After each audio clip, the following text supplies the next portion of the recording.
Now, Adrian, you can't have soup without bread, so I thought I'd do a Zoe bread. We're going to do a quinoa and chia seed. It's very, very simple. I'm going to start with the chia seed. So I've already got a quarter of a cup of boiling water or hot water. I'm going to pop my chia seeds, and I'm also going to add some oat and almond milk in there as well, so just to sort of get a bit of sweetness into it. What happened with just bread and flour and a little bit of yeast? It's got all these things in it now. Fancy. It's got fancy, love.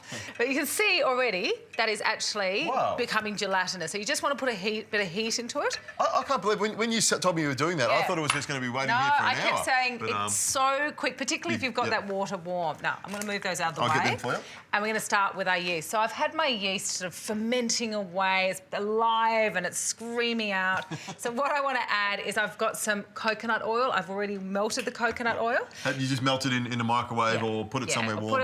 It's very. Well, you do need to apply quite a bit of heat, so you couldn't just put it somewhere warm. You'd actually need to put it on a cooktop, or you'd actually need to put it into the microwave. Okay, sure. And I've got my honey in here as well. So I've got a spatula here for you. That will work. Thank you. I mean, I see all these ingredients here, and I'm thinking there's something wacky going on, but I'm really interested to see what you pull together from here. What I'm going to do is I'm going to put my dry ingredients into my Magimix patissier. Now, this makes bread making so simple. So I've got a cup of wholemeal flour.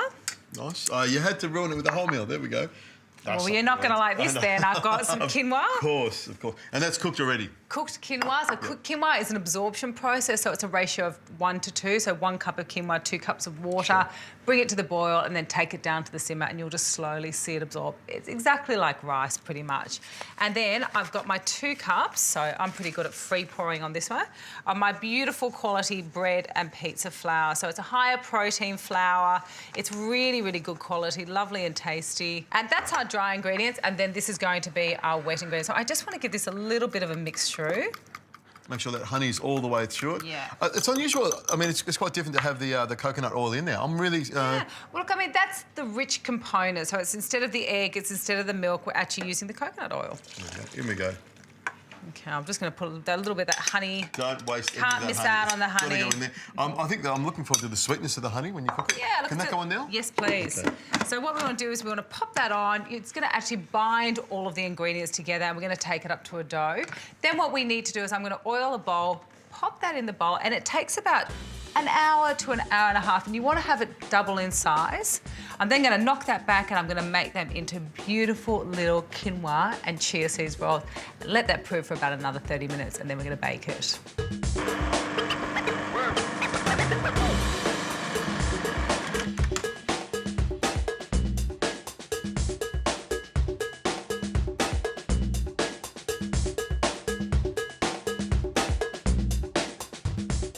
Adrian, look at that. So that's taken about an hour and a half. You can really see it's popped up, isn't it? Fabulous yeasty quinoa smell. So I'm just going to knock this out. Oh, lovely and light and fabulous. Let me put this out of here. Now, because there's a lot of oil in it, I really don't need to knock this back too much. So I'm just going to cut it into its little 6 pieces. I think will be perfect. Yeah, perfect. Yeah, that's it. I'll knock it back as I roll it. Oh, that'd be lovely. See, this is good teamwork, isn't it? I love roll this. Roll it over like that. Excellent. So I just sort of fold the corners in and then just give that a good roll. Yeah, that's nice. Look good. Excellent. Yours looking better than mine, I might say. All right, I'm going to pop these onto a baking tray with some baking paper on it. Did you say bacon? Not bacon. Oh, baking. Baking. Oh, sorry. I love it. I'm excited. All right, so these need to prove for about another half an hour. I'm going to get started with my recipe, and then we can start with yours, and I'll cook these in the meantime. All right, now, my tomato soup is going to go perfectly with my proving rolls. So let's get started. I'm going to get you to finely chop some onion, garlic and celery for me. And I've got my beautiful blush tomatoes here, which are just perfect because they just sing out with some fabulous flavour. Look, I'm a massive fan of tomatoes. They're always things that you've got in the fridge or the cupboard. And the key thing is, I always say to people, don't really put your tomatoes in the refrigerator. The high water content completely changes the flavour of it. It's beautiful fruit. And also when they're ripe, they make the kitchen smell lovely, like tomatoes. It's fantastic. Absolutely. Really, really special. All right, Adrian, actually, while I'm doing this, I'll get you to pass me some olive oil. Sure. There we go. Thank you. And I'm going to put that into my beautiful heavy base pan there. So I've got about a tablespoon. I'm a little generous on the olive oil. I like generous. There we go. He does it. When it comes to fat, sugar, oil, generous is definitely... Just give them what they want. That's my philosophy. Oh, I love the smell of cooked onions. It's something really comforting. You can see it caramelising. Pop the celery in there for me. There we go. And I just want to saute or sweat these just for a couple of minutes. Couple of stragglers there. In the meantime, you and I can both chop the tomatoes. So just roughly chop it. Don't worry about it at all because we are going to blitz this at the end. We just want to put some heat under those tomatoes as well. Things, pop that in there for me. Right. They're just beautiful tomatoes, nice and sweet. They're fantastic. All right. Now, what we're going to add to this is some kidney beans, but I'm also going to add some quinoa. Now, I've cooked my quinoa. It's 1 cup of quinoa to 2 cups of water. It's exactly the way you would cook rice. It's an absorption process. So pop my quinoa into the bowl. And that'll help to thicken the soup up, won't it? Yeah, well, the thing is with quinoa, it has that lovely non-glutinous type of effect on the food, but also it's really high in protein and B vitamins as well. Nice. I'm going to put my kidney beans. Good, not too many, that's all right. More protein, more B vitamins. I've got my baby spinach leaves. And Adrian, I'll get you to chop some of that mint, just roughly chop it, and I'm just going to roughly tear this coriander because, again, like I said before, we're going to blitz this, so I'm not worried about the consistency. Do you want like about half a cup of mint? Yeah, that's perfect. I just want the flavour. This could make a beautiful salad. It's so gorgeous. You could almost serve it up like that. Put some extra virgin olive oil, nice dressing on it. Now, Adrian, I'll get you to pass me the salt. Oh, here we go. Now you're talking. I've got some good quality vegetable stock. I've also used miso stock for this. If you've got the miso at home, it's a little bit easier as well. Now, I've got some pepper for you as well, Zoe, just in case you're feeling inspired to put some pepper in here. All right, that's wonderful. So a little bit of salt, good quality salt always, none of the processed stuff, and some pepper. Now, while this is cooking, we're going to make a harissa dressing because after I've blitzed this, I want to add a little fire into this dish. So what I'm using is harissa. So harissa is a North African paste. It's made from capsicum and chilies. It really just blows your head off. It's absolutely fabulous. I like that, nice and hot. Yeah, we like spicy. And you got a garlic clove there. Do you want me to microplane that? Yeah, you can microplane the garlic. Sure. So I've got the harissa in the bowl. I've got some lemon juice. Now, obviously, if you've got a lemon squeezer, use that, but I'm just going to use my hand, which is a very clean way not to get the pips into the bowl. Is that enough for you there? Yeah, that's lovely. I'm just going to add a little pinch of salt. And some pepper? And a little bit of pepper would be wonderful. And some olive oil. So that is just going to be drizzled on top of the soup. Not only is it going to be hot, it's going to have a lot of flavour in there as well. That garlic and lemon juice cut through anything. This is going to take about another 10 minutes. I'll blitz it, drizzle the dressing on top, and then we can eat it.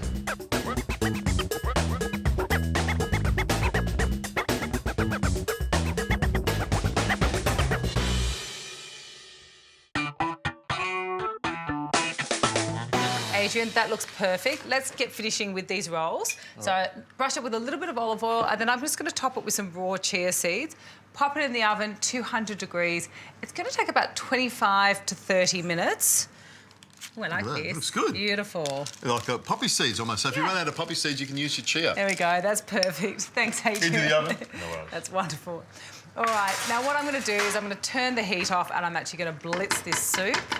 And I'll give that to you if you wouldn't mind. I've got my beautiful green bar mix here.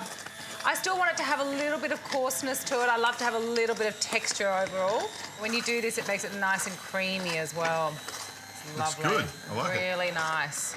And the bar mix is foaming it up as well. It's introducing air to it, so it's nice and light, nice and light and fluffy. There we go.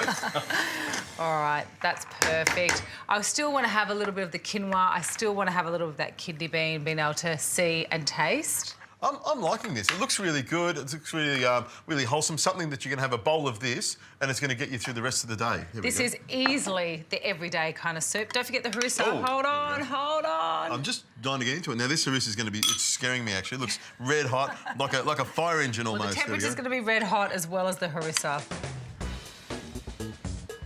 That's really nice. I do like the addition of the harissa. It is hot. It's I can feel it. I'm turning really red now. It's got a great. I like the sharpness of it. It's got a bit of lemon to it. Just chili, just goes straight to me. I like it's nice and sharpness. There's like a lemon juicy sort of flavour to it. I love the look of it and the flavour of it. Nice and sharp. Yep. Works for me. Look, it's a lovely earthy everyday soup. The harissa just adds that little bit of fire. You know what, Adrian? I did have a bun in the oven. I've got some more buns in the oven, but let's get going with your soup. Sure.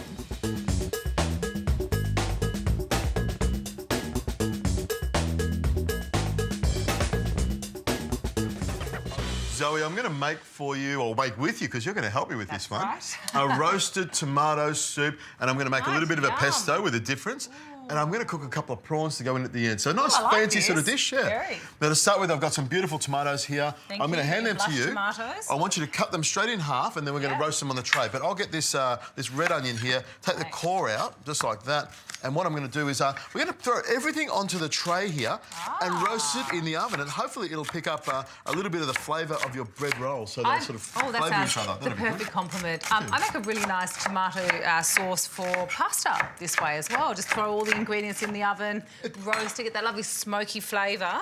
The best part of it is if the tomatoes are a little bit squishy, that's when you want to use them. A lot of people, when a tomato gets a little bit squishy, they throw it away, but that's the best part. That's when it's sweet. That's when you make it into a soup. And I hate wasting food, more the point, when there's so many interesting ways to actually use that food. Here we go. Now, I've got some garlic here. I'm just going to cut the garlic in half. Because we're going to roast everything, we want to keep everything sort of largish, and I want that roasted sort of flavour. That's what I'm looking for. Now, the tomatoes, I'm just going to throw them into the tray just like this. Have a good look at that. And while you're doing that, I'm going to get a couple of these garlic cloves and sort of sprinkle them around.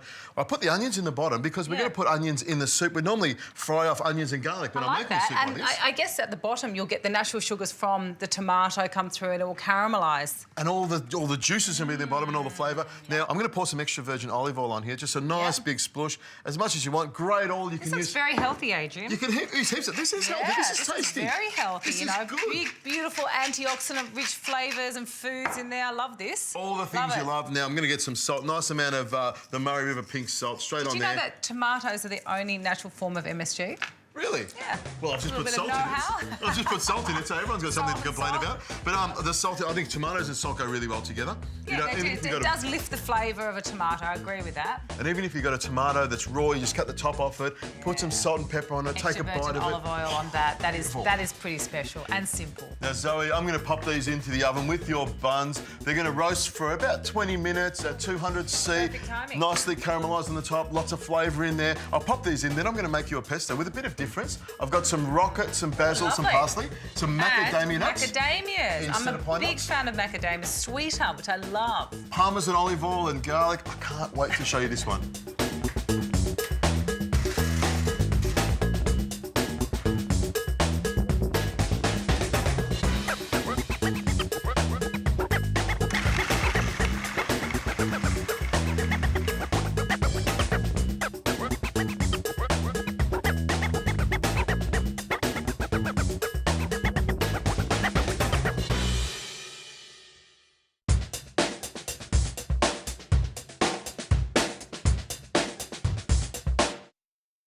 Look at this, Zoe. Lots of caramelisation going on there. Garlic, onions. Perfect. Now, I've got my pot over here. Look at those bread rolls. I can't wait for them. Now, I've got my pot here. I've put some chicken stock in there already and brought it up to the boil because I want to get this thing going. And you can really smell the sweetness in the onion and the sweetness in the tomato. It's lovely. Well, Very nice. I suppose instead of sweating it all off in the pan or caramelising in the pan, we just let the oven do all the hard work. I like this a lot. I've got a little bit of garlic here, and I'm just going to cut a few little slices like this, and I'm going to grab some of that extra virgin olive oil that you've got over there. And I've got some spring onions as well. I'm going to cut these nice and fine and cook these with the prawns. As you know, prawns cook in a matter of minutes, so I'm going to throw this straight in. And it's lovely just to have, I believe, prawns a little bit underdone. For me, that's how I like it. Yep, just cooked. So in goes the olive oil, and I'm just going to throw a couple of those slices of spring onion straight into the pan. You'll see it'll just start to simmer in a second. There's a bit of heat in there. I'm going to put about 3 or 4 prawns in there. Yep. And by the time this is ready, this will be beautiful. I'm going to get you to pass me some salt and pepper first. Sure. Because I'll season these up, then I can forget about them and they'll all be done. There we go. What is one saying you said to me? You have to have salt that makes it taste like the sea? That's right. Just give that a tiny bit of a stir around. That's happening now nice and quickly. Now, in my pot here, I've got a lovely soup ready to go. I'm going to grab my bar mix, and what I do is I just tip it on the side here like this. I just want to puree all this up and get it fairly fine. When this is roasted, if you really wanted to, I mean, great flavours there, but if you really wanted to, you could take the skin off. A lot of people don't like the tomato skin there. No, it's I don't mind it at all. important. There we go. That's nice and hot. All I'm going to do is give that a little bit of a stir. Flip those little prawnies over, and you can see the prawns are actually nice and red on the other side. But that soup is really thick. Now, if you find it's really thick, what you do is add a little bit more stock. If you can pass me that stock over there, Zoe. Can we pour that in? Turn that back on. Stir that on. Pour it in, pour it in. Keep going, keep going, keep going, keep going. A little bit more. That's it. Perfect. And what I'll do is just check the consistency. So I've got a nice soup. I thought it might be a little bit thick, so I had a little bit of extra stock there just in case. And it's interesting how it's got that lovely creamy colour as well. It's a beautiful colour. Now I'm going to serve this up for you, Zoe. I've got my nice little bowl here, something a little bit funky. In goes the soup, a couple of ladles of this in there. Look at that, great colour.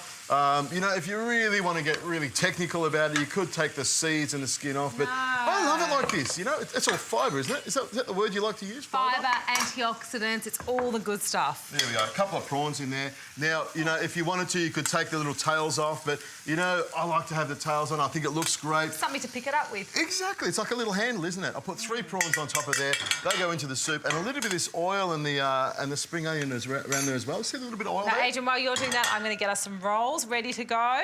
Nice, hot, beautiful rolls. Steaming rolls, a little bit of that on top. Pesto in there, steaming hot rolls. I've got some butter as well. I'm going to put a bit of olive oil on mine. I'm going to put a bit of butter on mine, and I reckon we'll have these together. Look at that butter melt on there. Oh, there's nothing better than lashings of butter on hot bread. Let me taste that. What I'm amazed is the quinoa. I thought it was really stodgy, but this is actually quite light. It's a light, beautiful, fluffy roll. It and is. Adrian, that soup was such a beautiful balance from the roll. The roll's got a tiny bit of sweetness to it, but that is just beautiful. It's fresh, clean. You can taste the roasted flavour as well, can't you? Love the roasted, love the pesto in it. Love the pesto with it. The prawns really push it over the top, but I think they work really well. I love this. I love the bread. Both go together really well. I really like that pesto. I wouldn't normally think to put a pesto in a tomato soup. Really delicious. I love the harissa in my soup, and I really think these rolls are a winner.